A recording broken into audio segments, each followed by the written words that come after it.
شروع کوم په نامه د خدای چې بخونکی او مهربانه دی. زه د زړه تل نه راغلو مېلمنو، مشرانو، کشرانو او همزولو ته په خیر راغلی وایم. ډېره مننه ستاسو د راتګ او دې سیمینار ته ستاسو زموږ عزت ورکولو لپاره. څنګه چې تاسو ته پته ده په ټوله نړۍ کې 2 اکتوبر د عدم تشدد ورځ لمانځل کېږي. د عدم تشدد په حوالې سره 3 غټ نومونه موږ له مخې ته راځي. په هغې کې نیلسن منډیلا، ګاندي او ورپسې باچا خان دی. خو دا څه وجه ده چې باچا خان د دې 3 واړو په نومونو کې په آخره کې راځي؟ نو د هغې غټه وجه دا ده چې زموږ پښتانه موږ د باچا خان هغه قدر نه دی کړی چې کوم هغه پکار دی. او دویمه غټه زه دا ګڼم چې د ریاست د طرفه د باچا خان هغه سپېڅلی اړخ مونږ ته نه دی ښودلی شوی. نو دا سیمینار د 2 اکتوبر د عدم تشدد په حوالې سره لمانځلی کېږي. ملګرو داسې کېدی نه شي چې د باچا خان یاد به وي او د هغه په لاره روان به نه وي. نن هم مونږ سره د هغوی په لاره روان یو ثابت قدم خدایي خدمتګار باچا کاکا موجود دی. باچا کاکا به د دې سیمینار صدارت کوي. تاسو په پړکا کې زه سلیم ایډوکیټ ته بلنه ورکوم چې هغه راشي تاسو ته شروع کوم په نامه د لوی الله چې بخونکی او مهربانه دی. د دې ډېرې بختورې پښتنې دستوري ډېرې عزتمند صدر صاحب باچا لالا د مرغوز کلي د خدایي خدمتګارو د نرانو خدایي خدمتګارو بچو نوسو مشرانو زلمو واقعي خبره ده چې دا نننی پروګرام چې د باچا خان بابا نوم سره او دغه فکر سره تړلی دی او دا د دې تابع په مرغوز کلي کې شوی ده. نو دا ډېر بختور پروګرام دی ځکه چې مرغوز د پښتنو د ازادۍ په جنگ کې د مرغوز یو ډېر لوی مقام دی او ستاسو پلارانو ستاسو نیکونو د پښتنو د ازادۍ په جنگ کې ډېر بېشبها او ډېر لازواله قربانۍ ورکړي او دا کوڅې او دا کلی دومره بختور دی چې د دې هره کوڅه کې باچا خان بابا سره د خپلو ملګرو ګرځېدلی دی. د دې کلي په هر ارټ کې شپه کړې ده. د دې کلي په هر حجره کې باچا خان بابا شپه کړې ده. نو نن د هغه د شان سره او د هغه د نوم سره تړلی دا پروګرام چې دی نو زه به ډېرې مختصر خبرې کوم ځکه چې زمونږ ډېر درانه میلمانه راغلي دي. ډاکټر سهیل چې هغه په خدایي خدمتګارۍ باندې او په باچا خان بابا باندې PhD کړې ده، ډاکټر دی. او بل ډاکټر خادم حسین چې د باچا خان بابا د ایجوکیشن ټرست چې د ټول سور سکولونه دي د باچا خان بابا د پښتون ټرست د هغې مشر دی او هغه هم ډاکټر دی او په باچا خان بابا باندې او داغه په تحریک باندې چې هغه سره څومره علم دی نو پکار دی چې مونږ تاسو ټول خبرې واورو. زه به ډېرې مختصر یو 2 خبرې کوم. دا نننۍ ورځ چې ده دا په دنیا کې نړیواله د امن ورځ چې ده دا په ټوله دنیا کې اقوام متحده چې کوم دی نن 9 کاله مخکې دا ورځ مقرر کړې 2 اکتوبر. نن 4 اکتوبر دی خو 2 اکتوبر په ټوله دنیا کې د امن لپاره د عدم تشدد په دنیا کې د مخاصمتونو د جنگونو د ختمولو لپاره دا یو ورځ ده چې په ټوله دنیا کې نمانځل کېږي او نن زموږ په صوابه ضلع کې د یوسفزو مندڼو په دې خاوره په مرغوز غونې تاریخي کلي کې دا نمانځل کېږي. نو د دې ځان له خپل حیثیت دی. په دې حواله صرف دا خبره کوم چې موږ ډېر بې خونده کام په دیو چې باچا خان بابا د عدم تشدد علمبردار چې کوم دی دا باچا خان بابا و. دنیای ګاندیجي ځکه یادوي چې ګاندیجي د هندوانو مشر او باچا خان بابا زمونږ غوندې د بېننګ او بې پتو پښتنو مشر و. ځکه چې ګاندیجي په خپله ډایرۍ کې خپلې نوسۍ ته لیکلي او ورته دا لیکلي دي هندوستان د تقسیم نه بعد د خپل مرګ نه 2 میاشتې مخکې ګاندیجي په خپل ډایرۍ کې خپل نوسۍ ته لیکلي دي چې عبدالغفار خان बहुत बड़े महान हस्ती थे और उसके अदम तशद्दुद के अफकार को हमने अपना कर हिंदुस्तान को आज़ादी दिलाई है.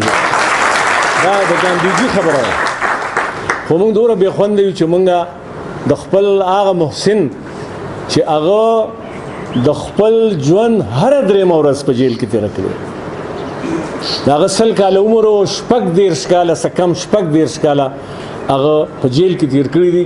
نو چا هم په دې خبره باندې موږ سوچ ونه کړو چې دا 36 کاله جیل هغه ولې تېرو. هغه له خو انګریزانو هر څه ورکول، خو دا 36 کاله جیل پښتنو زمونږ دپاره تېر کړی دی. د دې وطن د آبادۍ دپاره، د دې وطن د خوشحالۍ دپاره، د پښتنو د اتفاق او د اتحاد دپاره او د پښتنو د آزاد وطن دپاره هغه دا دومره لوی جدوجهد کړی. ډېره مننه سلیم لاله. دوی د باچا خان مرکز پېښور د نشر اشاعت ډایرکټر دی. زه بلنه ورکوم نورالامین یوسفزی ته. اللهم صل على سيدنا محمد وعلى ال سيدنا محمد وافضل صلواتك بعدد نورالامین صاحب معلوماتك بخښنه وبارك غواړم. وسلم. نورالامین صاحب زموږ د شاه منصور د صحابه دی، تاسو به ټول پیژنئ. په سټیج ناستو مشرانو پرویز لالا، سلیم خان لالا او دا مان ډیر مشران دي. ګوره زما ګیره سپینه ده خو دا او زمونږ میلمنو ډیرو محترم میلمنو ډاکټر خادم حسین صاحب، ډاکټر سهیل صاحب، دا زمونږ پوهان دي، زمونږ اکیډیمین دي، زمونږ انټلیکچوال دي. مونږ به دی اورو. داسې ده چې خبره بعضې وخت کې ډېره ګرانه هم شي. زما یو شعر هم دی چې که غلی یم خاموش یم څه سبب به وي جانانه، ګنې زه د خبرو د چلونو نه خبر یم. او کله کله داسې وشي چې خپلو مشران چې داسې مشران هم ناست دي چې هغوی د دې تحریک د ازادۍ د مبارزې، د اصلاحي تحریکوم، د ازادۍ د مبارزې، د علمي تحریکوم او د عدم تشدد، د مینې د یو ډېر لوی ورورولۍ باقاعده برخه پاتې شوي دي. نو زه به دوی ته څه ووایم؟ زه خو دا زمونږ اتلان دي، زمونږ هیروز دي. ما یو ځلې په خپل طالب علمانو ته، په د 14 طالب علمانو ته دا خبره کوله چې منشي احمد جان یو کتاب په دغه کې شامل و. نو زمونږ یو بچی ووی چې دا خو جي زمونږ ډېر لوی اتل دی. نو ما ورته وویل نه، د علمي کار کړی دی، ادبي کار یې کړی دی، خو مې دا د پیرنګیانو خان بهادرو زمونږ اتلان مې هغه دي چې چاته خدایي خدمتګار وایي او چا چې د کام د ازادۍ جنګ کړی دی. دی خو د هغوی خان بهادرو، د هغوی نوکر او د هغوی منشي و. نو مې دا بیا له خبره چې د پښتو ژبې دپاره د پیسې ورکړي دي، خدمت یې کړی دی. نو دا چې کوم خلک وو، دا چې کوم مشرانو، دوی ډېر لوی کردار ادا کړی دی. ما ته دې وخت یو خبر را یادېږي، زمونږ د اجرو مشرانو یو متل دی چې خبره په خبرو خلاصېږي. تاسو به هم اورېدلی، ما هم اورېدلی دی. تاسو چېرته دې متل باندې غور کړی دی چې زمونږ د اجرو دغه مشرانو، دا چې عام خلک په عرف عام کې ورته نالوستي مشران وایي، څومره د ویزډم نه ډکه خبرې کړې ده چې په دې متل کې دا ړومبی حصه چې ده نو دا تنازعه ده، خبره په خبرو خلاصېږي. دا دویمه حصه چې ده نو دا مکالمه ده. یعنی انسانانو کې چې کله تنازع پیدا شي، ستونزه پیدا شي، مسله پیدا شي، نو انسانان کینی او خپل خبره په خبرو خلاصوي. او څاروي چې دی نو هغوی سره هغوی ډایلاګ نشي کولی، هغوی خبرې اترې نشي کولی، نو هغوی خپله ستونزه چې هواروي نو ښکر اړموي. نو چېرته چې هم انسانان ښکر اړموي، چېرته چې انسانان جنگ او جګړه کوي، چېرته چې انسانان یو بل سره نښلي، چېرته چې د خبرو اترو او د مکالمې په ځای باندې هغوی د تشدد نه کار اخلي، هغه که په هر شکل کې وي، هغه که د مذهبي پرسپیکټیو کې وي، که چې د سټیریوټایپ تشدد چا پیدا کړی، که په پیسو کوي، که هغه جاهلیت پیدا کړي، بې علمۍ پیدا کړي، خو چېرته چې هم انسانان د تشدد نه کار اخلي، نو زمونږ مشران وایي چې دی د انسانانو عمل نه کوي، دی د زناورو عمل کوي. کله چې زمونږ په دې خاوره باندې، په دې وطن کې حضرت باچا خان رحمت الله علیه چې کله په کال 1910 کې د خپل اصلاحي تحریک پیل کو، آغاز یې وکړ د مولوي عبدالعزیز رحمت الله علیه سره په ملګرتیا کې چې کله هغوی د سکول مدرسه پښتنو کې د رڼا خورولو، د علم خورولو، دا هغه وخت چې باچا خان رحمت الله علیه د 20 کالو ځوان و، زلمی و، او چې د خانانو زامني او د 20 کالو، نو تاسو ته پته ده چې هغه څومره په ډر مست وي. خو دا یو داسې سړی و، خدای پاک دې پښتون قام له دا یو خاص سړی را لېږلی او را پیدا کړی وله چې هغه کله د 20 کالو په دغه ځوانۍ کې هغه ټولو مراعاتو له لته ورکوي. تر دې چې کله هغه دا عمل پیل کی نو ډیپټي کمشنر د هغه پلار له خبر راولېږي چې دا زوی واړه د دې خبرې نه د پښتنو له سکولونه او آزادې مدرسې نه جوړوي. باچا خان په خپل کتاب کې لیکي چې زه کله پلار راوغوښتم او ما ته یې وویل چې انګریز پیرنګې ډیپټي کمشنر خو خفه دی، هغه وایي چې ستا زوی چې دی نو زموږ په ضد باندې ودرېدلی دی. باچا خان رحمت الله علیه ورته وایي چې پلاره دا علم په مسلمان باندې فرض دی. نو هغه ورته وایي نو وایي چې دی دا فرض دی او زه مسلمانانو له او پښتنو له مدرسې جوړوم او د دې نه ما منې کوي، نو که سبا له درته دا ووایي چې دا زوی د مونځ نه هم منې کوه ځکه چې مونځ خو هم فرض دی. نو پلار یې ورته وایي چې زه ستا ملګری یم. زه به ډاکټر سهیل صاحب ته خواست کوم چې هغوی راشي او د هغوی په باره کې موږ ته د باچا خان په باره کې چې څومره معلومات دي هغې ته موږ ته ستاسو جمعې ته وړاندې کېږي. سهیل خان شروع کوم په نامه د خالق کائنات چې ډېر بخښونکی او مهربانه دی. محترم صدر جلسه، خوږو مشرانو او ملګرو مشرانو عزیزانو، ما ته چونکې دوی ویلو چې دا عالمي نړیواله ورځ د عدم تشدد، نو د هغې مناسبت سره به ته وینا کې نو ما وی چې زه خو ویناګانې مونږ ډېر ځایونو کې کوو، نو ما وی چې داسې ویناوي چې هغه نوې وي او هغه نوې څه ده؟ هغه نوې دا ده چې ګاندیجي راغلی دی او د هغه وخت د صوبه سرحد دورې له په 10 اکتوبر کال 1938 کې او هلته یو تقریر ګاندیجي په کالو خان کې کړی دی او یو یې په اتمانزو کې کړی دی. دا دوه تقریرونه داسې مهم دي چې دا د عدم تشدد حوالې سره، لکه دې دواړو کې د عدم تشدد خبرې وي. او دا د اتمانزو کې چې کوم تقریر کړی نو دا آزاد های سکول اتمانزو کې کړی دی. نو دغه ځای کې چې ګاندیجي تقریر کړی دی نو یو ماشوم پاسېدلی دی، څنګه چې نورالامین صاحب وایي مکالمه ډېره ضروري ده او باچا خان دې له دعوت ورکو چې تاسو مکالمه وکړئ. نو یو ماشوم سوال کړی دی چې جی موږ ته خلک وایي چې تاسو نه باچا خان بې غیرته جوړئ، دا عدم تشدد نه، دا بې غیرتي ده. نو موږ سره د دې جواب نشته. نو د هغې په جواب کې باچا خان یو تقریر کړی دی، ما هغه تقریر راوړلی دا 11 د اکتوبر کال 1938 آزاد سکول کې د باچا خان د هغه ماشوم په جواب کې مشرف شاه دی، هغه ماشوم نو سید مشرف شاه، دا هغه مشرف شاه دی چې د بیا د جلیا خان در ډرامه کې کردار هم لوبولی او دا د هغې کې بیا کردار هم لوبولی دی. د هغه سکول ماشوم و هغه ډرامې چې څونه هم سټیج کېدې هغه به د آزاد سکول ماشومانو کوړي. نو دې باچا خان شروع داسې کوي، ورته وایي بچې زه تاسو ته دا نه یم چې عدم تشدد څه ته وایي، زه تاسو ته دا وایم چې تشدد څه ته وایي. نو که په تشدد پیش وی نو په عدم تشدد به پخپله پیش وي. نو ورته لومبی خبره کوي چې تشدد چې دی دې د ماشومانو کردار سازي نشي کولی. نو بیا پاسئ استاذ پاسئ امیر ممتاز خان ته سوال وکړي، پاس امیر ممتاز خان وایي تا چې پروس کال کم 3 ماشومان وهلي وو سزا یې ورکړی و، هغه د سکول نه وتښتېدل که نه؟ وی یو جو تښتېدل. نو وی کردار د هغوی جوړ شو که برباد شو؟ وی جي برباد شو.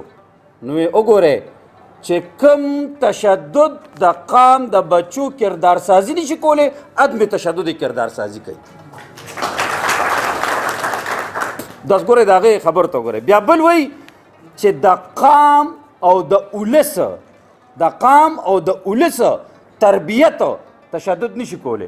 یعنی یوازې موږ سره زده کوونکي خو هم نه دي، سکول هم نه دی، کالج هم نه دی، ولس هم دی، ټولنیز ژوند هم دی که نه. په هغه ټولنیز ژوند کې تاسو ما ته د ووایه چې تشدد کله تربیت کړی دی.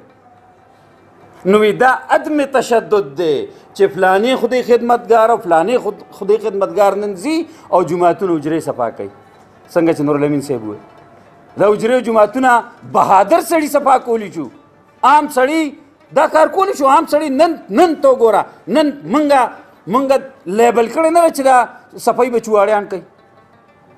موږ کوو، موږ د خپل کور، د خپل سکول، د خپل کالج، د خپل یونیورسټۍ په نوکرۍ کې د صفایانو په نوکرۍ کې اوس هم چواړیان نه لو. باچا خان دا خبره کوله چې د قام او د ولس تربیت دا عدم تشدد کوي.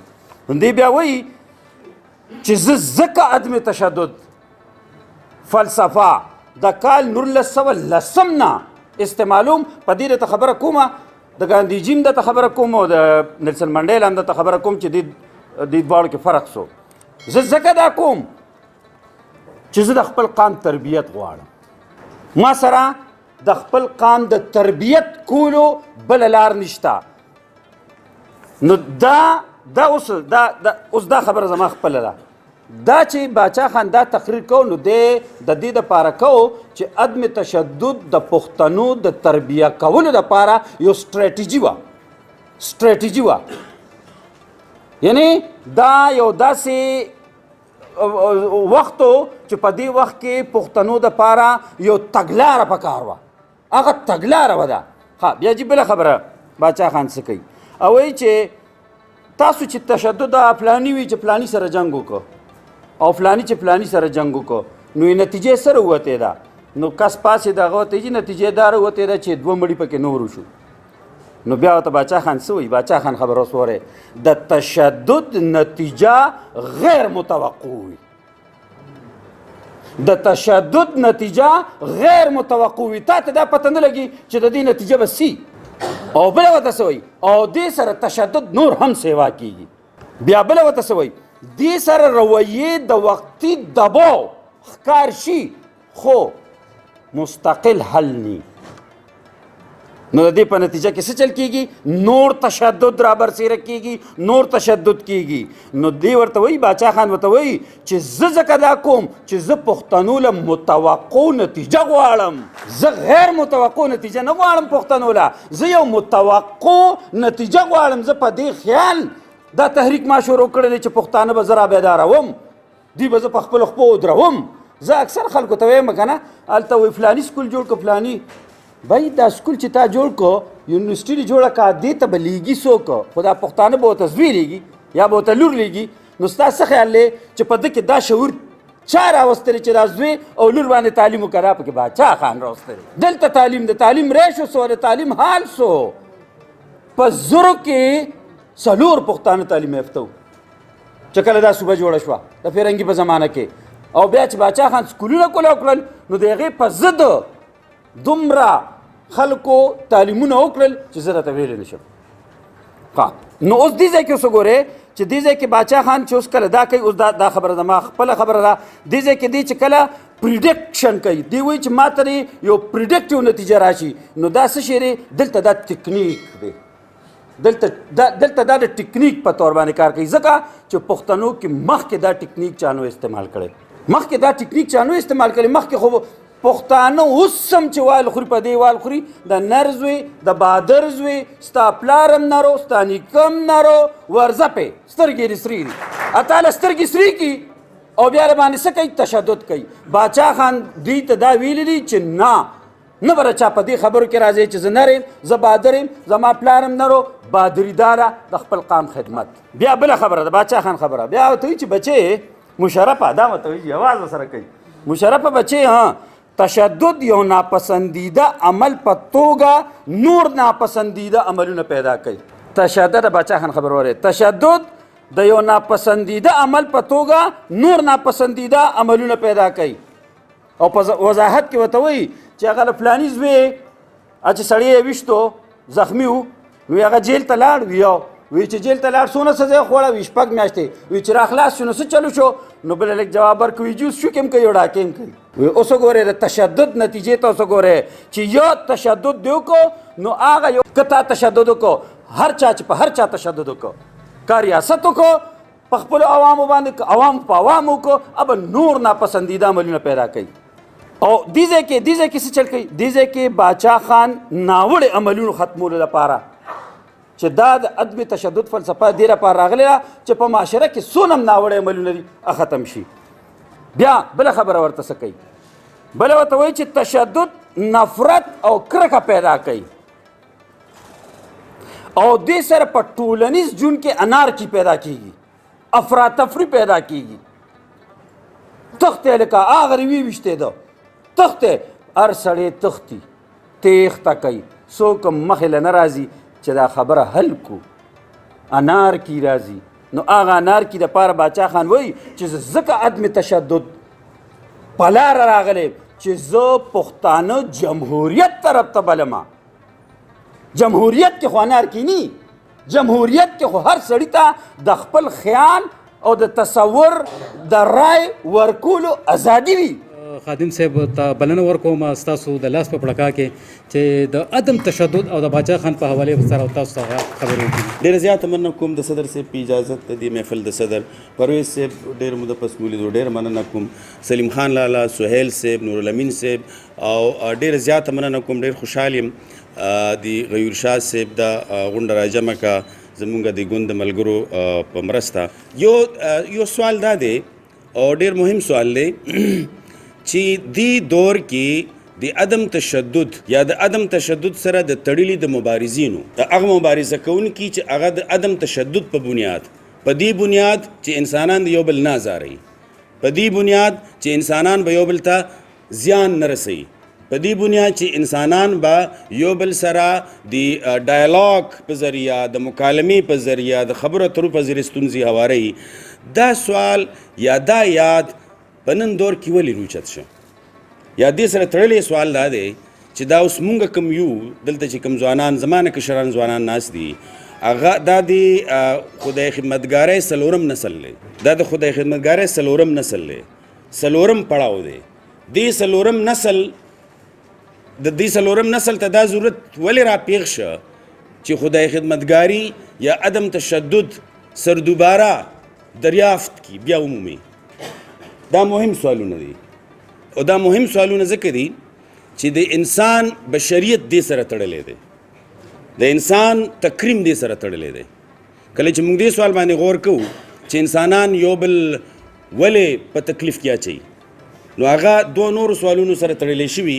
هغه دا وي چې انسانان دا تصور نه کوي چې د بل انسان شرف شته یا د بل انسانیت بشریت موجود دی، او هغه بشریت کې هغه ټول خواص موجود دي، هغه ټول خاصیتونه موجود دي کوم چې د کوم په زیره چې انسانان خوشحالي پیدا کوي.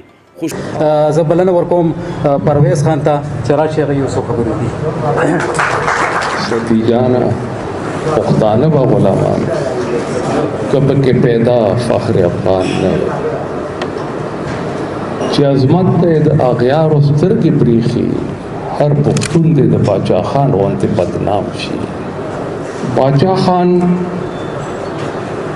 یو داسې شخصیت و چې د هغه باندې زموږ غوندې وړو خلکو د وینا چې کېږي نو دا یو ډېر ګران کار دی. یو خبره دلته نه دا وشوه چې نیلسن منډیلا، مهاتما ګاندھی او باچا خان چې څو پورې د عدم تشدد د فلسفي تعلق دی، نو باچا خان هغې کې په درېیم نمبر باندې راځي. زما عزیزانو خبره دا ده چې یو انسان چې په کم ماحول کې، یو انسان چې په کم انوایرمنټ کې، یو انسان چې په قوم کې د یو مقصد لپاره کار کوي، هغه ټول هغه پیمانه چې کومه ده نو هغه به د هغې ماحول مطابق کتلی شي. باچا خان په خپل کتاب کې زو زما ژوند کې په آخري پاڼو کې یو خبره کوي چې عدم تشدد د کانګرس سیاست او عدم تشدد زما ایمان دی. باچا خان سره چې د پاکستان کې کم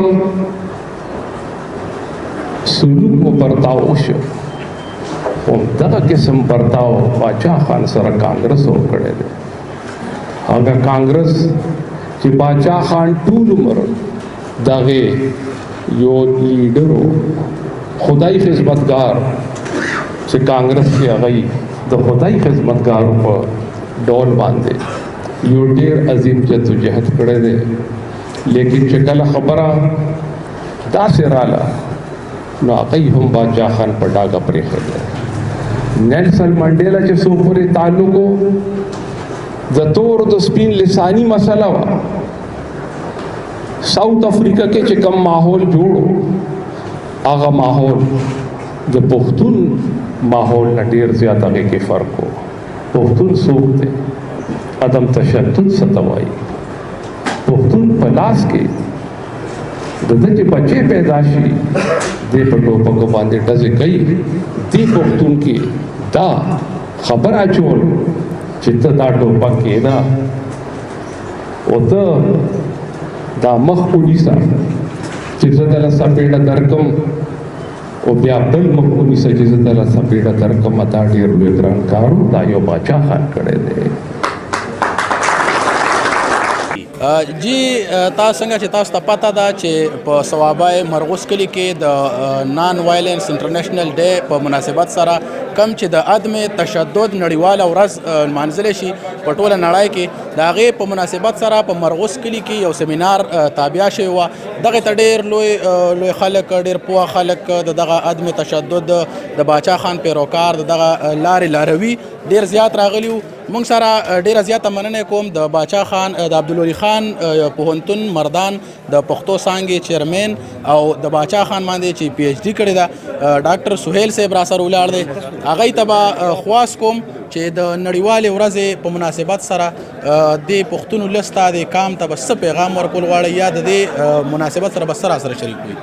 داسې ده جي چې که تاسو پښتون ولس ته وګورئ نن که زه تاسو له سټیټسټکس درکم که نه نو تاسو به حیران هم شي او زموږ دپاره ډېر د بې شرمۍ خبره هم ده چې زما په وطن کې د ماشومانو سیکشوال ابیوز 118 کیس شو په دې تېرو شپږو میاشتو کې. زما معاشره کوم طرف ته روانه ده؟ زما خو به خلکو مثالونه ورکول چې په پښتنو کې د طلاق شرع نشته.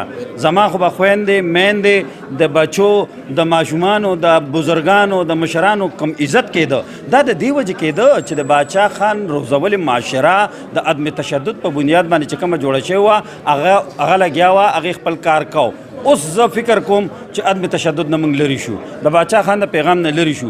څونه چې موږ د هغې نه لرې کېږو معاشره د انار کې ښکار کېږي. نو موږ ته نن هم ډېر زیات ضرورت دی چې موږ نړیواله ورځ چې کله د عدم تشدد منځلې کېده نو ما سوا پښتنو ومانځله. په دې ملک کې چې نور کم قانونه موسیږي هغې عدم تشدد سره څه کار نشته خو د هغوی چونکې ضرورت هم نه دی هغوی پرم نه خلک دی او پرم نه اوسیږي. مراعات یافته طبقه ما ته ضرورت دی زه ځپلی شوی یم ما ته ضرورت دی چې زه پښتون قام په دې خبره پوه کړم چې دلته د عدم تشدد ډېر زیات ضرورت دی. نو زه به ورځې مانځم او زه به قوم کې تربیت هم راولم. تاسو د ډاکټر سهیل صاحب خبرې واورېدې د ډېرې معلوماتي خبرې ډېرې خوږې او پستې خبرې.